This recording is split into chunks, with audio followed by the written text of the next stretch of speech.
EHU Podcast, el podcast de divulgación científica de la Universidad del País Vasco, Euskal Herriko Unibertsitatea.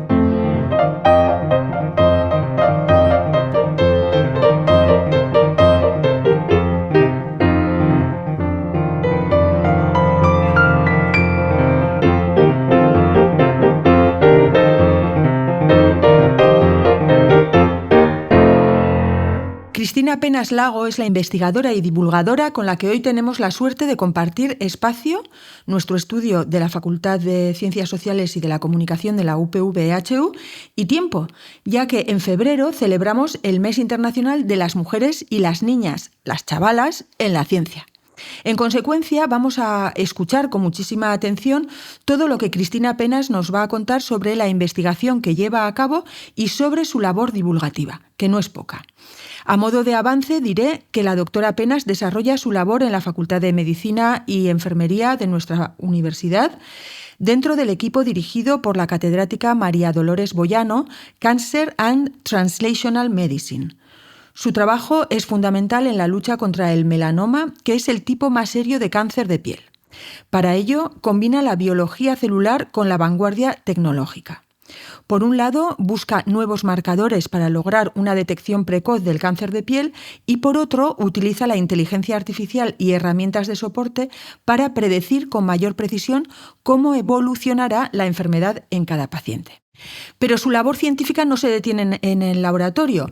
Cristina Penas es una firme impulsora de la igualdad de género en la ciencia.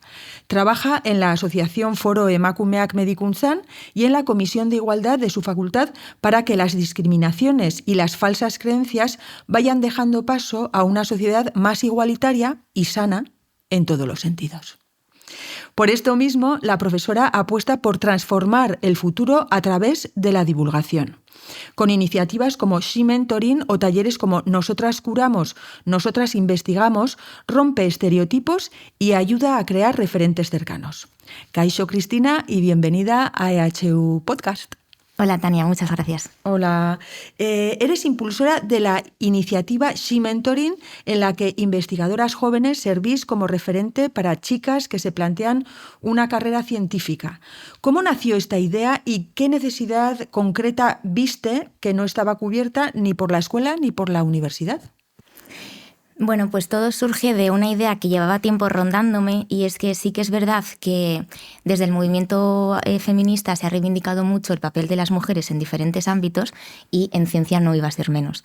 Y de unos años aquí se hablaba mucho de la figura de Marie Sklodowska-Curie, con esa idea un poco de incorporar esa perspectiva femenina en la ciencia.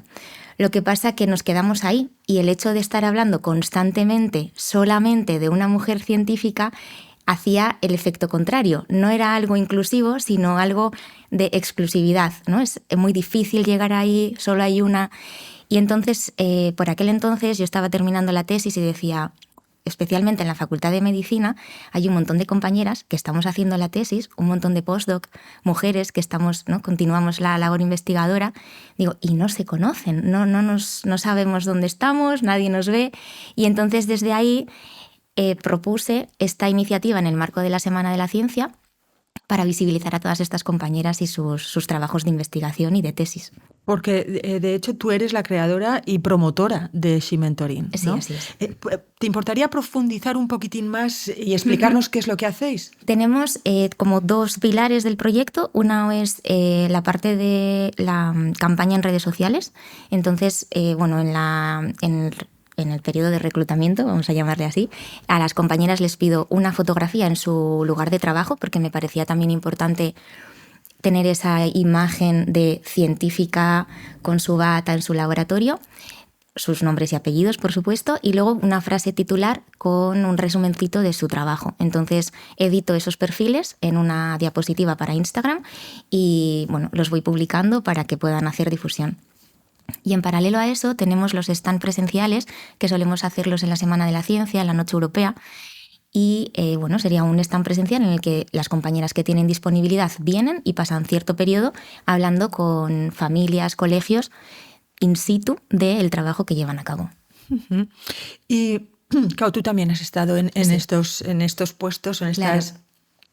¿Qué comentarios o preguntas de estas chicas te han impactado más y te han hecho ver hasta qué punto faltan referentes científicos en femenino, referentes cercanos, de personas de carne y hueso y no, pues yo qué sé, el doctor tal de esta serie o no sé? Pues de unos años aquí, la verdad es que cada vez se animan más compañeras y de ramas de investigación más diversas. Al principio empezamos solo con ciencias de la salud, pero ya en otros años han participado compañeras de derecho, de educación. Y la verdad es que me dan las gracias por habilitar un espacio así, porque al final tienen la oportunidad de contar su investigación cuando, al ser estudiantes de doctorado, no hay muchos momentos en los que la gente te escuche. Porque en los congresos pues llevas tus trabajos igual en formato póster, porque estás empezando, no te invitan a las charlas. Entonces agradecen mucho tener esos espacios y sobre todo se sienten muy bien cuando en los colegios luego hay chavalería que les pregunta sobre lo que han estudiado y entonces asesoran, ¿no? Tienen esa doble función, no solo de contar lo que están haciendo, sino también de sentirse útiles ayudando a la chavalería futura. ¿Y preguntan mucho la chavalería? ¿Los chavales, chavalas se interesan? Sí, suelen, sobre todo, no tanto por la investigación, porque a veces sí que se les hace un poco bola no entender ciertos términos, pero sí que cuando saben que han estudiado quizás biología o matemáticas y tienen esa inquietud que no saben muy bien qué decidir, pues preguntan, ¿y cómo has llegado a hacer esto? Pero luego eso de qué se trabaja, o sea, tienen esas inquietudes que igual desde el centro escolar pues no tienen esa capacidad de solventar. Y bueno, las que hemos pasado por ese camino ya tenemos esa experiencia y esa parte es muy bonita. Porque al final, al margen un poco de los temas en el que te centres a la hora de divulgar, la universidad parece que es un poco la gran desconocida, ¿no? Prácticamente nadie sabe cuál es el proceso, cómo son las jerarquías, cuántos pasos hay que dar para llegar a tal o para doctorarse o para ser, yo qué sé, catedrática, ¿no? Claro. Y claro, supongo que sí, pues que harán bastantes preguntas. Sí, más allá de saber que igual quien tiene claro que lo que quiere estudiar es carrera universitaria, pues tiene que pasar por la selectividad. A partir de la carrera universitaria no saben muy bien qué otras opciones hay. Y yo la verdad es que tuve suerte porque en cuarto de la ESO estudiamos genética mendeliana de las enfermedades y mi profesor de biología era una maravilla. Entonces, cuando le dije que yo quería dedicarme a eso, yo no sabía muy bien cómo llegar ahí, pero sí que ya me trajo impreso de su casa el itinerario de biología, me explicó que tenía que hacer un máster, que luego podía hacer un doctorado. Entonces yo ya llegué a la uni diciendo que yo quiero hacer un doctorado. No sabía muy bien, pero yo sabía que por ahí era por donde tenía que ir para poder dedicar mi tiempo a estudiar enfermedades. Pero sé que eso no es lo habitual, ni tenerlo tan claro desde tan joven, ni tener profesorado a tu alrededor que tenga esa implicación o esa vocación docente para explicarte las cosas. Y entonces, sobre todo en los stand presenciales, sí que esa labor de asesoría académica, bueno, se da de manera bastante natural y las familias también lo agradecen mucho. A veces igual pasa la persona adulta por el stand, lo ve, ¿hasta qué hora vais a estar? O ¿durante cuántos días? Que el sábado vengo con mi hija o con mi hijo. Y vienen para solucionar las dudas. Y además con las gafas moradas, que se dice. Sí. ¿No? Que de alguna manera hay una sensibilidad especial y no te van a, porque pareces chico, que quién sabe, te mandan a hacer una ingeniería y porque pareces chica, que quién sabe, también te mandan a hacer, yo qué sé, claro, enfermería o, sí, ¿no? O periodismo. Bueno, pues la verdad es que es súper necesario. Porque, de hecho, ahora mismo la mayoría de las matriculadas en las facultades de medicina y enfermería son mujeres, ¿verdad? Sí, así es. Sin embargo, los referentes históricos e incluso de ficción habitualmente son hombres, excepto, como has dicho tú, pues una que, ¿no? La doctora Gray o Marie Curie. ¿Cómo crees que afecta la desigualdad de género en las facultades de ciencias de la salud?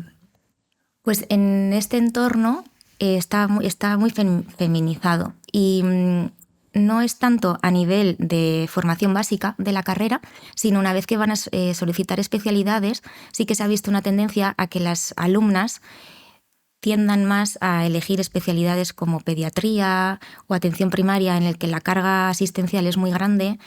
El burnout de esas especialidades es mucho mayor y en cambio los alumnos eligen pues especialidades más quirúrgicas, quizás que puedan tener también consultas privadas mejor remuneradas, y eso se traduce después en que todo el sistema, por ejemplo, de Osakidetza en la base está muy feminizado, pero tan solo el 38% de los puestos directivos está ocupado por mujeres. Entonces, al final, quien gestiona y quien toma las decisiones pues tiene puntos de vista distintos. Claro. Y eso también supongo que se plasmará, pues no sé, en la sensibilidad que hay con respecto a ciertos temas que igual son más específicos de las mujeres, o ¿no? Bueno, pues está bien ir poquito a poco, gotita a gotita. Hay que ir poco a poco haciendo hincapié en eso, para que las alumnas también tengan ese autoconcepto positivo de que son capaces de hacer ciertas cosas y de adquirir roles de liderazgo, para que conforme avanzan los años pues esa tendencia cambie, ¿no? Y revierta. A ver.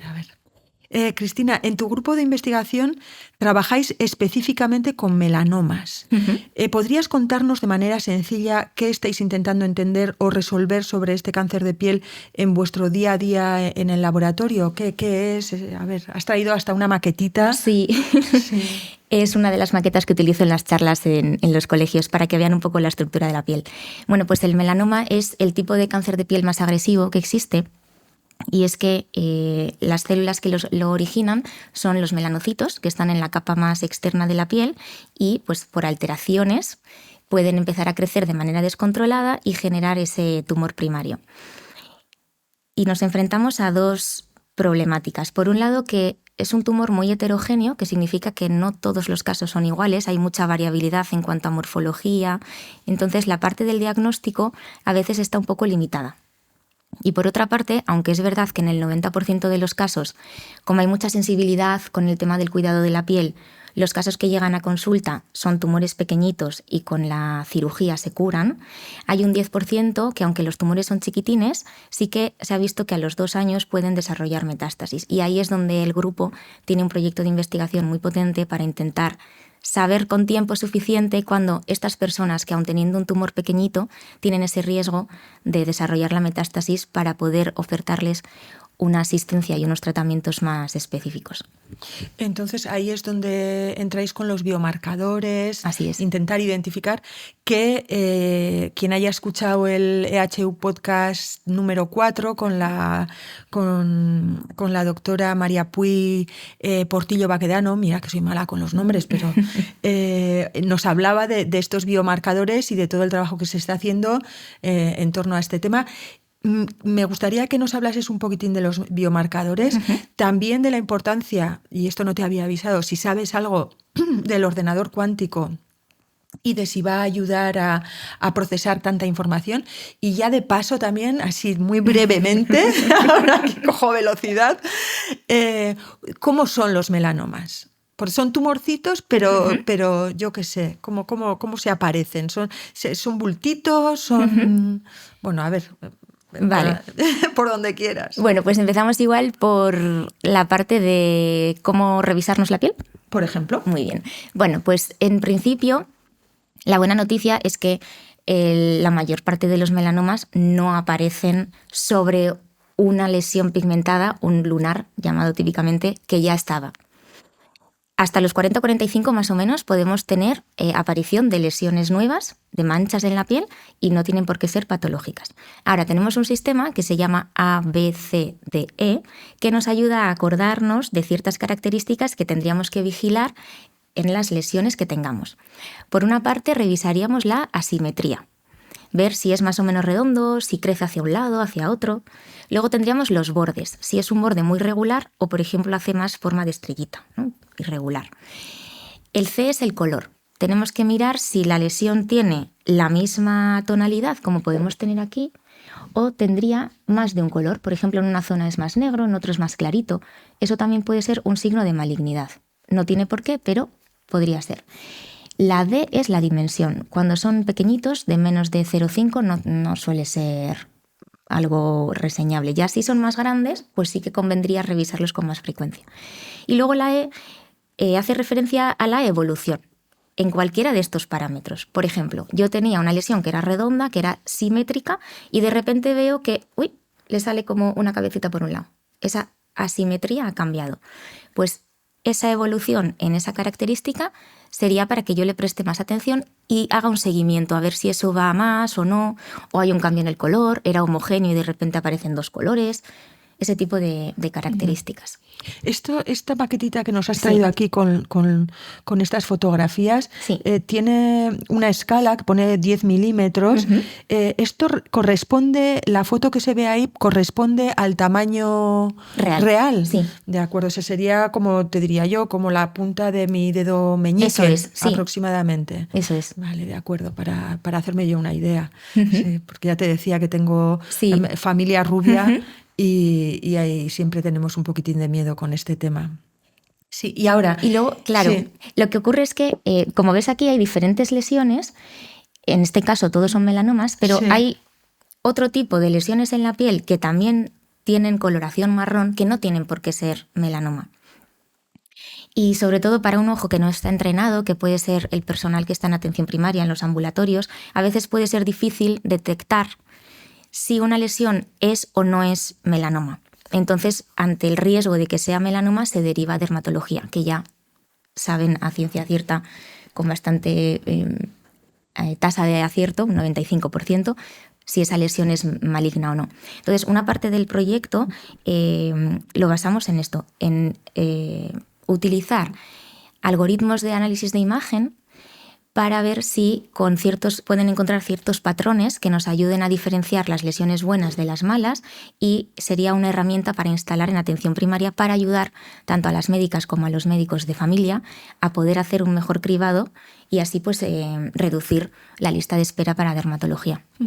Y la otra parte, que sería la de los biomarcadores, estaríamos más analizando ciertas moléculas en las biopsias de esos tumores y también en la sangre de esas personas que han sido diagnosticadas con el melanoma. Y mediante análisis multivariantes, lo que hacemos es ver si somos capaces de detectar como un conjunto de marcadores que nos permitan decir con fiabilidad si esa persona tiene riesgo o no de desarrollar el tumor metastásico. Siempre partiendo de tumores pequeñitos, no de tumores que ya son muy grandes, que ya tienen otro desarrollo clínico y en el hospital ya saben que va a ir a mal. Pero hay veces que esos pequeñitos no son susceptibles, esas personas no son susceptibles de ciertos tratamientos porque su tumor es pequeñito. Entonces lo que queremos hacer es generar esta herramienta, que estamos ya en última fase de validación, con una patente europea, para poder darle a los clínicos esa facilidad de decir, tengo una prueba física, un dato numérico, unas pruebas de laboratorio que me dicen que esta persona tiene este riesgo, y así poder de alguna manera justificar delante del comité del hospital que a esa persona se le ponga un tratamiento que se llama coadyuvante, que sería, antes de que llegues a tener físicamente signos de enfermedad metastásica, te vamos a dar un tratamiento para que si alguna célula se ha escapado, ya de camino la maten. Claro, no podemos darle a todo el mundo ese tratamiento por sistema, porque no es saludable y tampoco es económicamente sostenible.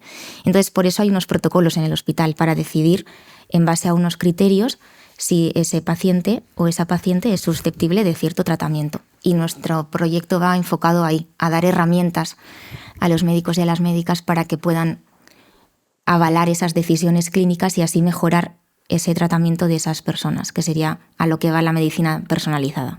¡Qué maravilla! Bueno, es que ojalá, ¿no? Ojalá. Ojalá, porque fíjate cuántos sufrimientos nos ahorraríamos. Lo dice la nieta de un fallecido por melanoma, vamos, que fue bastante traumático en mi familia. Y claro, si se pudiera diagnosticar o identificar, ¿no? Claro. con estos biomarcadores, que también yo creo que responderán, por lo que entiendo, o sea, distingues entre biomarcador y patrones, pero de alguna manera los biomarcadores también se regirán por ciertos patrones. Las banderitas que comentabas, bueno, pues siempre se repetirán las mismas banderitas o... Eso es, o en ciertos niveles. Para que me haga yo una idea. Pues a ver, y dices que ya estáis terminando, Estamos en fase ya de validación, eso es, el proyecto se termina en junio, así que estamos ya ultimando los resultados y esperamos que vaya bien, porque al final el problema es que una vez que el melanoma es metastásico, es un tumor que tiene muy poco tratamiento eficaz. Entonces la idea es pillarlo antes. Y que esas, es lo que te decía, pillar esas células de camino y no cuando ya han generado un tumor metastásico. ¿Y como cuánto tiempo cuesta desde que está en el momento en el que estáis hasta que se puede comercializar esa medicina? ¿Sabes? Bueno, no digo porque igual que está escuchando a alguna persona que realmente le interesa. Bueno, no sería una medicina, sería un diagnóstico. Sería una herramienta que ayuda a tomar decisiones clínicas. Pues llevamos con este proyecto al menos 8 años y en él colaboran empresas y también está el Instituto BioVizcaya y Osakidetza incluido en ello. Entonces habrá todo el equipo legal que luego hay que ver cómo articular, porque sería una especie como de medical devices y eso tiene su normativa y legislación propia.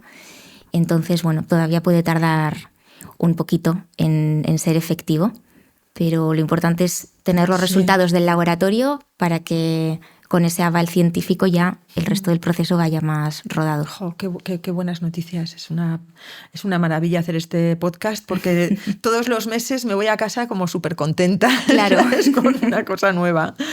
Hace un momento me comentabas que habéis ido con dermatólogas del grupo de investigación a colegios para explicar a niños y niñas qué es un melanoma. Uh-huh. ¿Cómo se pasa de discutir resultados de laboratorio a buscar metáforas y ejemplos para que un grupo de peques entienda qué es un lunar que se vuelve problemático? ¿Cómo hacéis ese cambio de chip? Eso es. Pues es algo que también me planteé cuando llegó la convocatoria para hacer charlas en los colegios de ciencia circular de la universidad, porque bueno, tengo mucha experiencia con infancia y tenía muchas ganas de ir a los centros y dije, es que igual es un poco fuerte ir con peques de primaria a hablar de biomarcadores, esto va a ser muy complicado. Entonces dije, bueno, tu objetivo de divulgación puede ser distinto, de hecho debe ser distinto y debe estar adaptado a la edad. Entonces, con infancia lo que hacemos es charlas de sensibilización y fotoprotección. Las dermatólogas me acompañan a los centros, yo hago una breve introducción del grupo, les explico lo que hacemos en la universidad y entonces ellas les hablan pues, de cómo está la piel, que tenemos unas células, que hay que cuidarlas y entonces hablamos de esos hábitos saludables de protección frente al sol y simplemente se les explica un poco pues, cómo el sol puede envejecer la piel y cómo puede generar patologías, pero no entramos muy en profundidad. Y luego sí que cuando vamos a charlas de la ESO y bachiller, que suelo ir acompañada con Lola Boyano, ahí sí que vamos a tope con los proyectos de inteligencia artificial y de cribado de pacientes y sobre todo cuando los cursos son de ciencias de la salud les genera mucha curiosidad.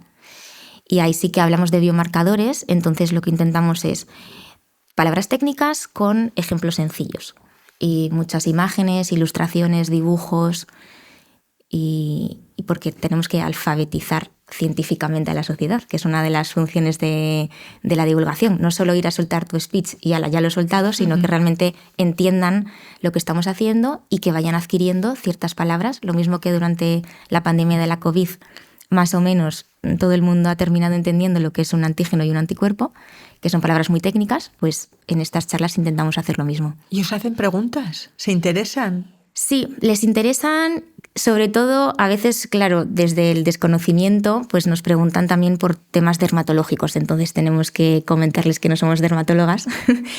Pero bueno, como también estoy ciertos días en los hospitales, he ido aprendiendo muchas cosas, entonces de vez en cuando sí que me permito decirles, sí, eso es mejor que vayas al servicio de dermatología, porque te pueden dar una crema, bueno, así más o menos, para que tampoco se queden... Y luego de los proyectos, sobre todo les genera mucha curiosidad el tema de la inteligencia artificial.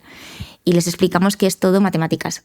Entonces, quien tiene ahí la duda de qué estudiar y las matemáticas le gustaban, pero no sabía muy bien qué hacer, de repente se les abre un mundo de, wow, con las matemáticas puedo hacer esto. Y es súper chulo, la verdad.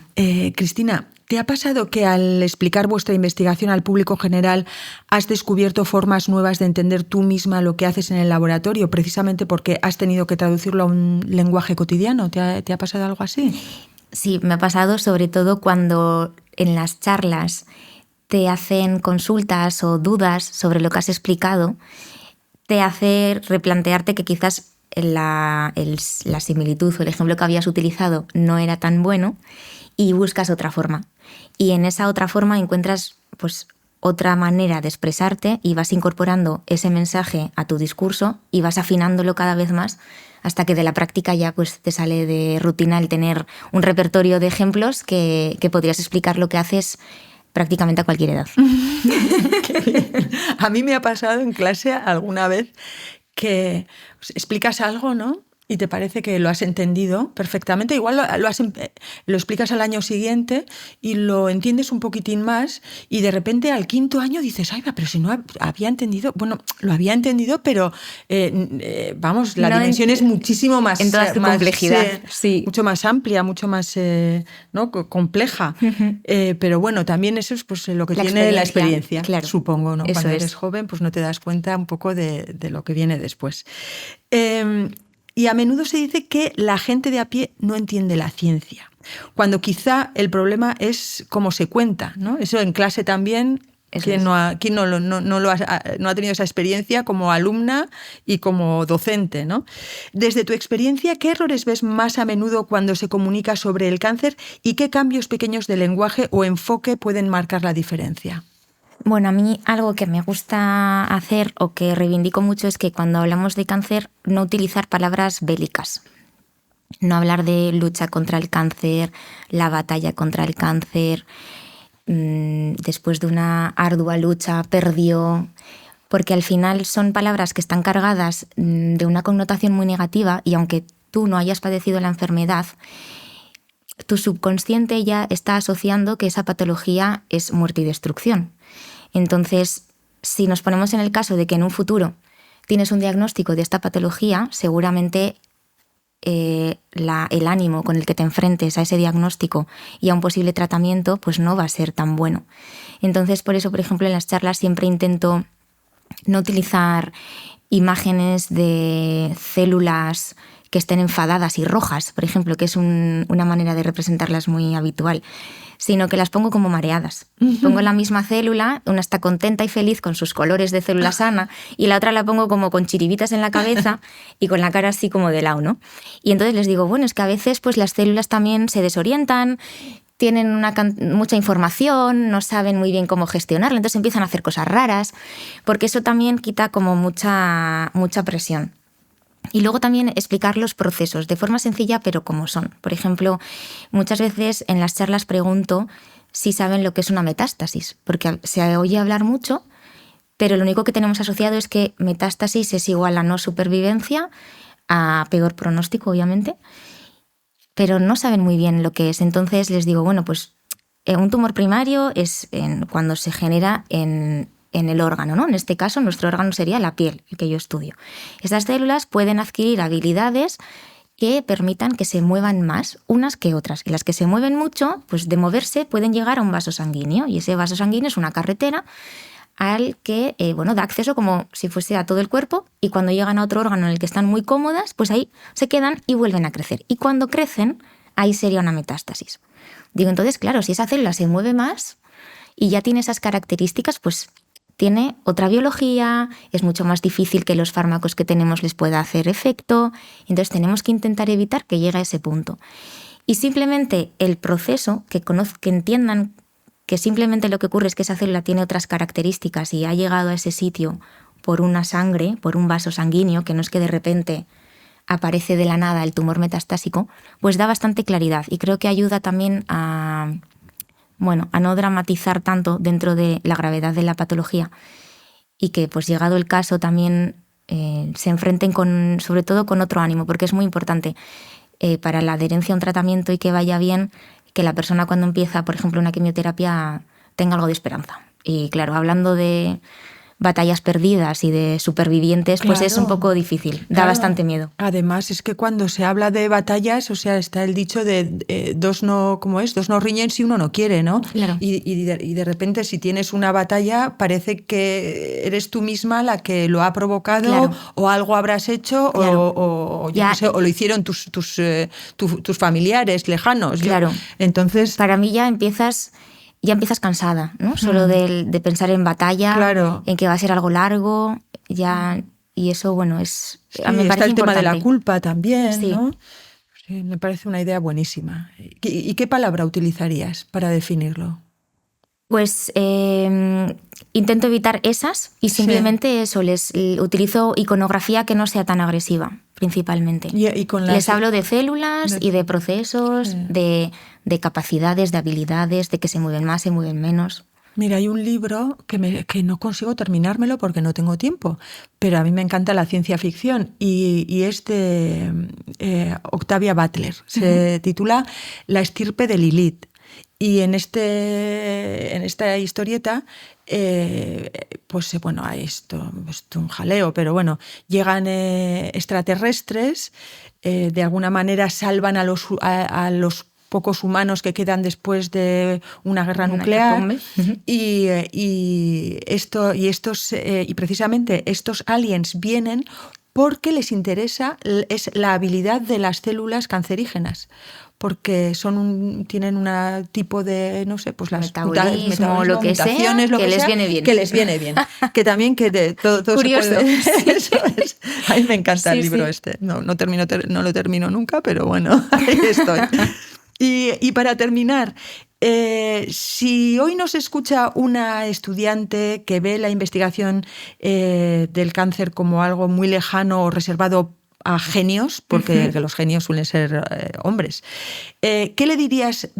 Suelen ser hombres porque la definición va unida a la masculinidad, cuidado, no por capacidad.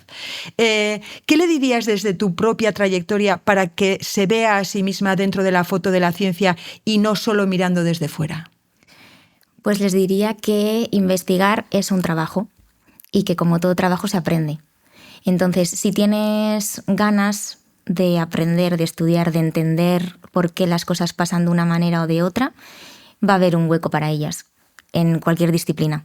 Solamente es querer y a por todas.